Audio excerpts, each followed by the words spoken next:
You know, the first reading that we heard Vicki proclaim is often referred to as the sacrifice of Isaac. I think it would be better named as the testing of Abraham. This is one of the most important stories in the scriptures. After the Exodus story, it's the story most quoted by the fathers of the early church. You know, this text is one of the 7 from the Old Testament that can be proclaimed at the Easter Vigil, and we often do that here. Many people avoid this story, though, because it's frightening. I remember as a child, Father Pat would remember the Bible too, going through we had a Bible that was one of those big ones with paintings or pictures in there, and it was behind the piano.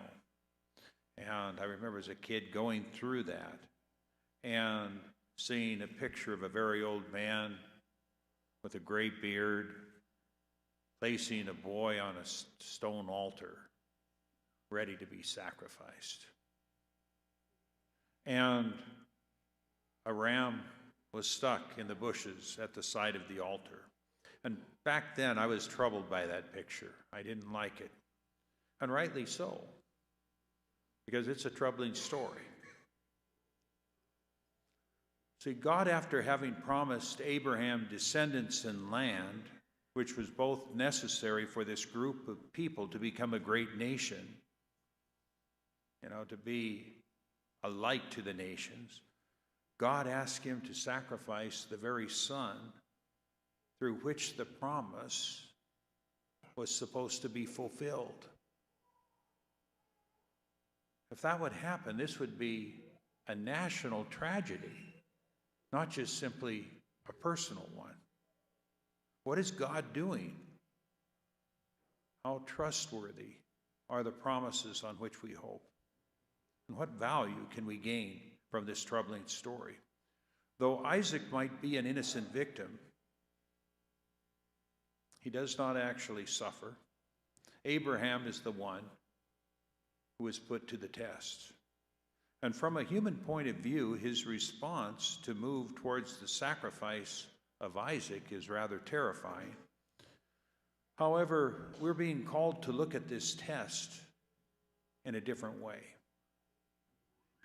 Might it be that Abraham was asked to choose either the promises of God as they would be fulfilled in Isaac, or the God who made the promises in the first place?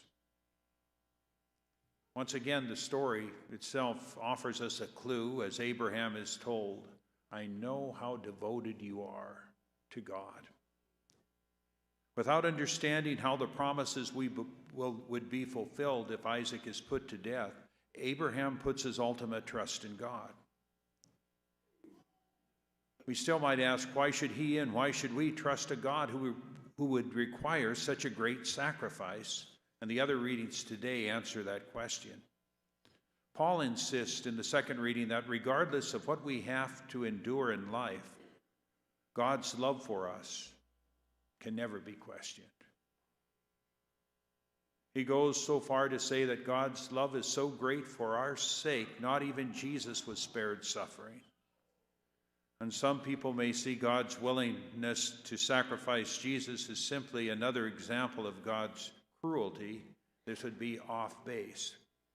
Because just as the first reading demonstrates that out of devotion to God, Abraham is willing to sacrifice his greatest treasure, so out of love for us, God is willing to sacrifice the greatest of all treasures, his own son. And we get a glimpse of that in the gospel of the Transfiguration today. This dynamic that I'm talking about is real. It's played out in our lives, often each day.